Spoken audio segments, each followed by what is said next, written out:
Welcome to the Double Negative Podcast, a photography podcast by Will Malone, with your host, me, the titular Will Malone. In this episode, I'm going to talk about burnout. I'm going to talk about maybe quitting photography as a job to make your work better. But before I do that, I just want to let you know that you can follow me on Instagram at Will Malone. You can follow my Polaroid Instagram account at Everyday Instant. If you want to support this channel, you can like this video and subscribe to the Double Negative YouTube channel. But if you want to go the extra mile in support and support me in the most ultimate of ways, you can go to willmalone.com and order one of many prints that were created in videos on this channel. So go to willmalone.com, get a piece of art for your wall, or give it to somebody else for this holiday season. And that would mean the world to me if you went and bought a print. I would be honored if one of my prints makes it onto your wall or the wall of someone you loved. But now for the topic at hand. I'm going through some existential stuff because it's the end of the year, and I think about the end of the year as kind of a time to refresh things. That's just how I always think about it. Maybe it's, maybe it's dumb. Maybe it's kind of like arbitrary. It's just we decided that January is the start of a new year, and I'm very susceptible to that. I like the passage of time. I like embracing it. My whole archive of work is separated by year, and so when a new year starts, I'm always excited to start a new folder and kind of start a new fresh batch of photography projects and videos and that kind of thing. So it does feel kind of like a reset, refreshing. So I am a fan of the reset that a new year brings. This year, I'm thinking about quitting photography. What? And I don't mean like quitting photography as in like, the practice of. I'm going to be doing photography till the day I die. I just mean doing photography for other people.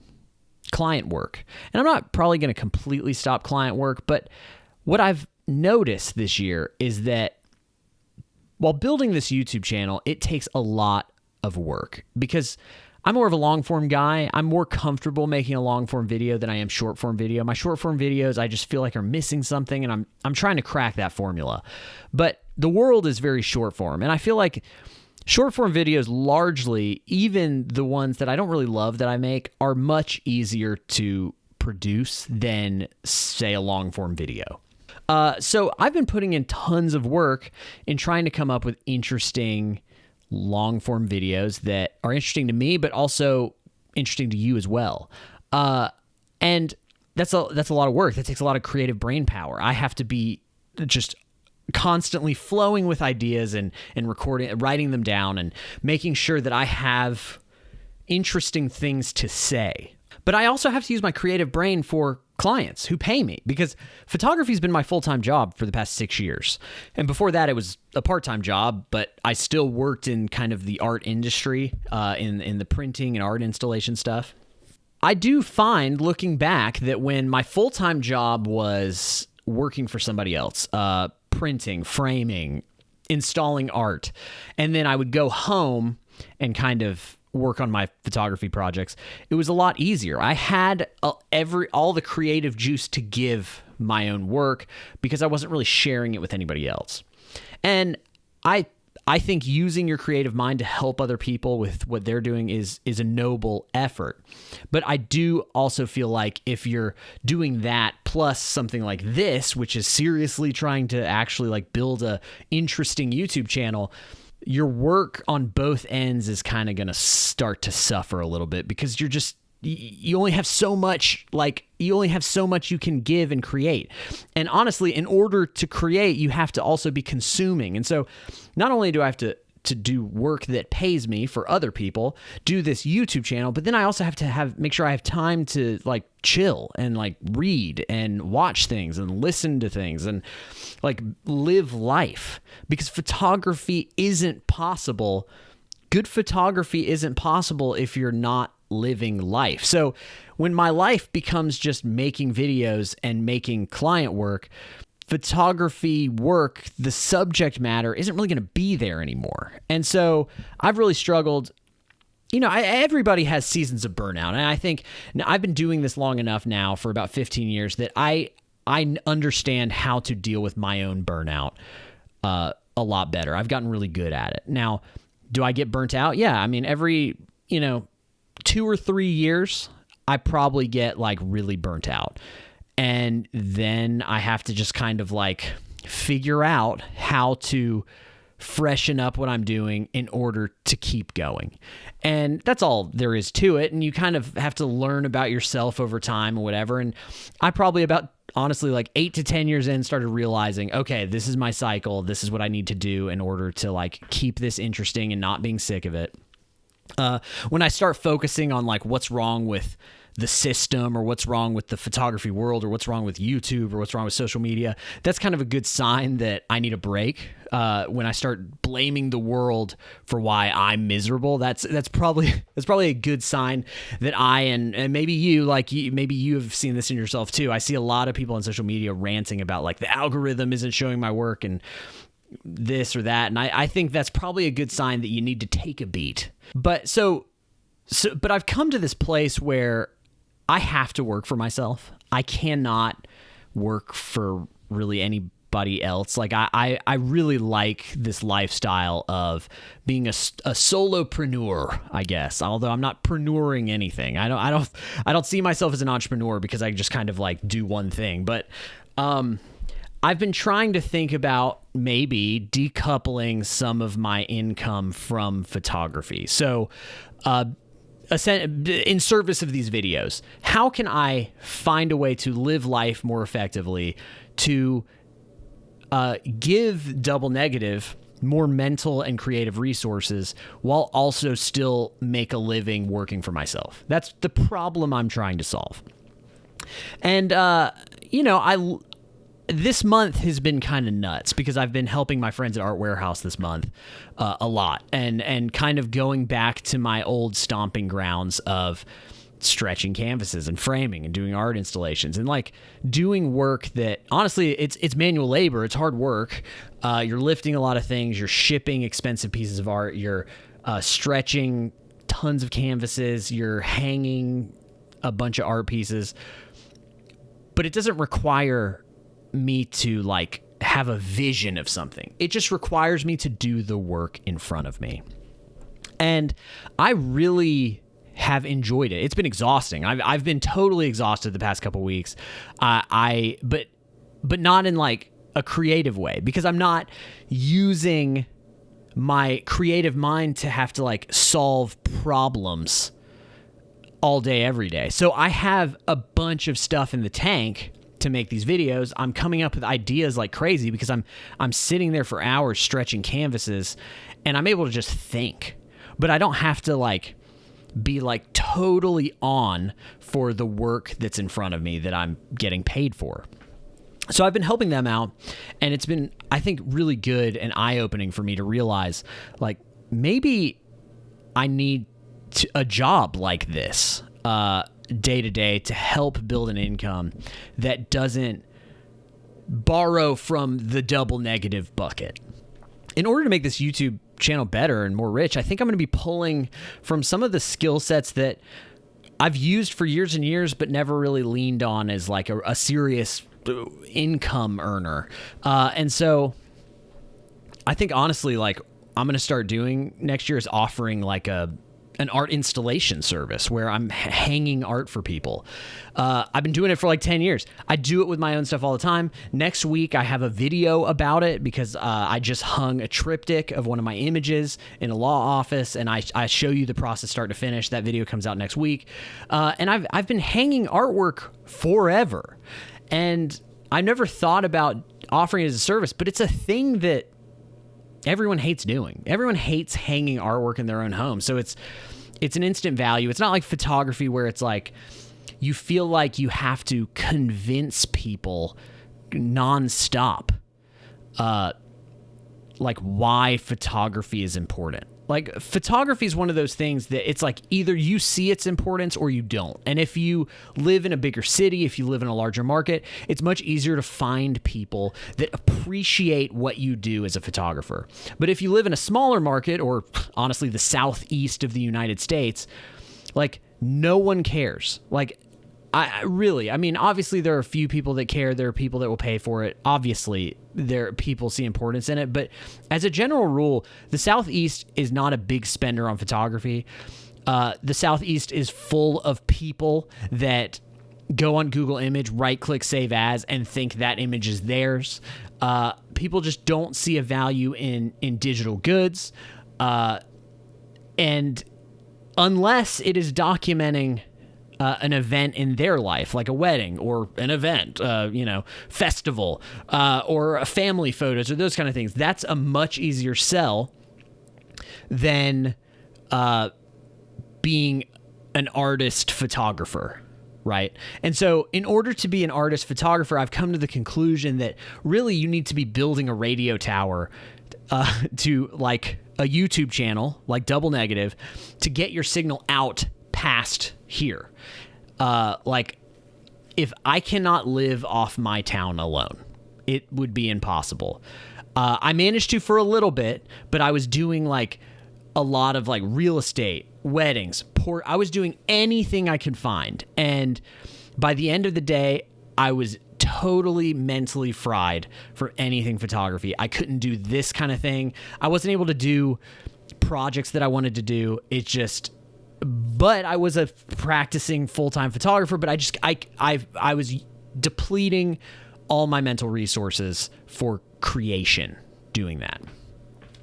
And honestly, I think art installation is somewhat a fading art. I think that, not a lot of young people are learning to do that kind of stuff. Not a lot of young people are learning framing or stretching canvas or doing that kind of thing. It's a very siloed off world, finishing art, like taking art from the digital to the physical. And I'm not just even talking about just photography. I think that we're in a place where a lot of artists are always struggling with ways they can photograph their paintings, for instance, to print them and sell them or whatever. And that extra step of the, color correcting of a painting to print it, to make it accurate to the original, to selling, to finishing, to stretching, to hanging, all that stuff is like kind of mysterious to people, I think, overall.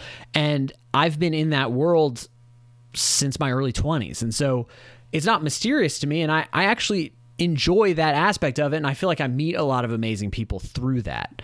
And there's a lot of problem solving in it. Like hanging a triptych, for instance, is, there's measurement. You got to figure out how to make sure it's center on the wall. You got to make sure everything's even. All the heights are good. You have to think about like where it is in relation to where people are sitting. If people will have their back to it, you don't want their heads hitting the back of it. So there are problems to solve, but they're not taking from the bucket that I need to be working on photo series or this. And I think that freelance photography for me is probably going to be less something I rely on as time goes on. And honestly, it has been shrinking. I was just kind of looking at my books this year of just like where a lot of my money's come from. And it's kind of astounding how much money has come from just shooting videos on my iPhone this year, for like reels for companies and social media and stuff. It's shocking, actually. It's possible that I've made close to, if not maybe even a little more money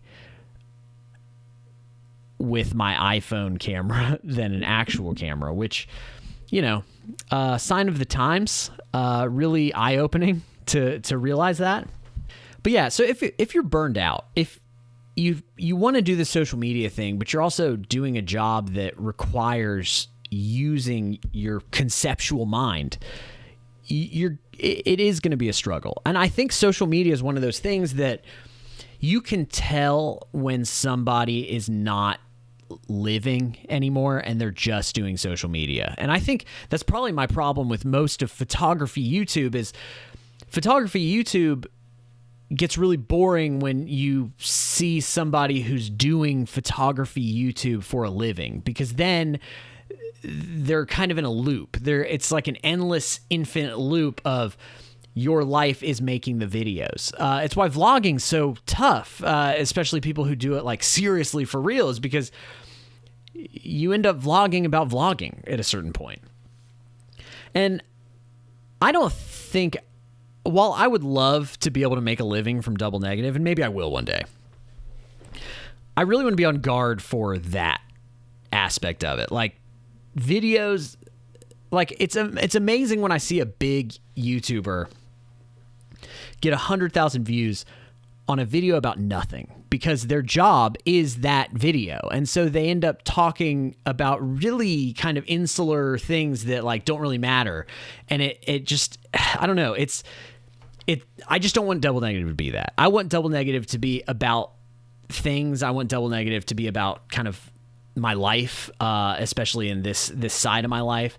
And I think that adding something like maybe the craft of finishing prints and art, hanging things, maybe even traveling to hang art, but while also continuing to have optimal fuel for photo series that I'm working on, I think for double negative is probably a pretty good solution, and that will continue to make this interesting. And speaking of which, I just made a video about how I switched to Nikon. So I was thinking about that as well. People are afraid that I'm going to stop shooting Polaroids next year because I'm going to be done with the Polaroid 365. Now, the Polaroid 365 will end because it is too many resources. The amount of money I spent on Polaroid film this year is insane, and I cannot continue to spend those kind of resources on film. I could have bought like a Sony A1 or whatever, the super like $6,000 Sony camera. I could have bought one of those. Not that I would want one, but with the amount I've spent on Polaroid film, so much money. And for photos that, like, a lot of them aren't good, too. Like, I kind of would rather just be more careful and try to make really great stuff and maybe waste less. I've started wasting less as I've gotten better and the year has gone on. But, man, in the beginning, the first, 4 months of this project, I wasted so much Polaroid film. And it hurts to think about. And I just don't want that added pressure of just having to make something every day. Especially this month. I am so busy that, the Polaroid project has been really hard this month just because I'm just, I wake up and I'm working immediately. So I've had to, get up early and be like, okay, I need to go somewhere to, I need to find somewhere on my way to go get a coffee at Starbucks, and find somewhere interesting to photograph. And I don't like being forced into that, because then I'm just making stuff for the sake of making stuff and it's not about anything. So I have some developing ideas for some stuff I'm really interested in making. And so I got the Nikon ZF, and I really like it. I kind of want it to be the last camera I buy for a while. I want it to be something I have for 8 years. I actually really like, I like owning things for as long as I can and wearing them out and then buying a new thing when I feel like I'm deserving of it because I just ran something into the ground. And I used to do that with my cameras, and I haven't done that over the past couple years because I just haven't felt comfortable with any camera I've bought. But the ZF incentivizes me to do that because it's got brass dials and stuff, so it will start brassing as time goes on, so it will reflect its heavy usage. So I'm actually I feel like I'm incentivized to use this camera for the next 7 or 8 years. And also I'm struck by the fact that we've slipped back into this film world where everybody's shooting on all these old cameras, that I feel like it doesn't matter what you use anymore. There are photographers that are incredible that are using 15-year-old DSLRs, and their photos are by far and away better than people that invest a lot in new cameras. And because it's not about the megapixels, it's not about the fanciest features or whatever. So I really am kind of less interested in getting new cameras. Honestly, if I were to buy another camera, I may even buy an old DSLR again, just because I I just like DSLRs better than mirrorless, I think, at the end of the day.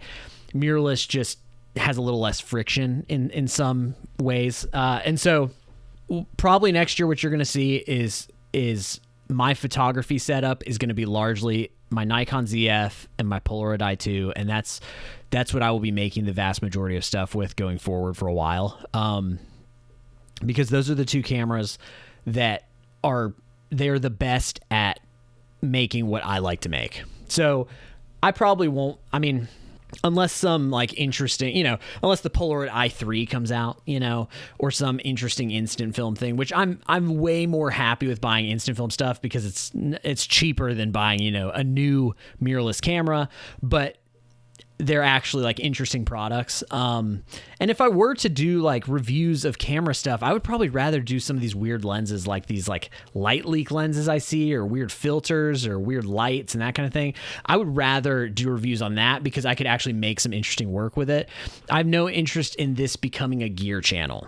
I will continually talk about the gear I use because it's, tools that I use, and I like pushing them to their limits and finding all the I like finding all the things I can do with them. Like the i2, I've probably pushed the i2 farther than, at this point, probably most people have used the i2. I may be one of the heaviest, if not the heaviest Polaroid i2 user of anybody. And that sounds ego-y, but I actually think it might be true. I've been using it every day pretty heavily for the past year and a half. And I have made work with it that I'm not really seeing anywhere else. And I just think that I have probably embraced that camera more than a lot of people. So I'm very open to working with you, Polaroid. If you're hearing this, I would love to work with Polaroid. Because I like that product, and I just think that it's super interesting. I find the way Polaroids work, their quirks, their problems, their temperature issues. It's really cold lately, and so I'm having to like work around that to try to keep my Polaroids from all being green and faded. It's very interesting. So yeah, I'm more interested in just getting super deep in what I have, and I would rather spend money on way more useful things than just more camera gear. So I'm comfortable with what I got. You're probably not going to see me getting new cameras anytime soon. I got everything I need. I got a great video camera, got the Nikon. It's also good at video in a pinch. I've been using that in some of my videos because that's the camera I have on me, so I end up filming with it sometimes. And then the i2, which I will continue to use going forward. I have two of them. So I've got a fun road trip plan next year that I'm trying to, gather up some fundage for. And there will be a lot of Polaroid stuff with that trip. So a lot of stuff happening next year. I just think maybe I'm going to probably spend the year trying to protect double negative and my creative conceptual mind, just to avoid burnout, but also to be able to make more interesting stuff and focus more on subject matter rather than the tools themselves. So anyways, burnout, gonna fight it next year, and I think it should be really interesting. So, okay, we're done. Thanks for watching. You can follow me on Instagram at Will Malone. You can follow my Polaroid Instagram account at Everyday Instant. Like this video, subscribe to this channel.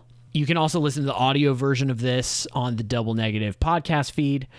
And we got prints. So if you want to print, go to willmalone.com and pick out one of the photos that most of them have been created in these videos. So you can watch a video and then, the print might be available on the website. And I kind of shuffle them out. I think beginning of next year, I'm going to be adding a lot of the Everyday Instant photos from this year. It's just like a data entry hassle to like add all those. So I'm waiting till the project's over, and then I will probably add a lot of Polaroid stuff starting at the beginning of next year. So if you want to wait to buy a print till more of my Polaroid stuff is available, that seems to be what people want the most, is the Polaroid stuff. Those will probably be appearing on the site in January, I would guess. So, all right, I'm done here. Thanks for watching, and I will see you soon.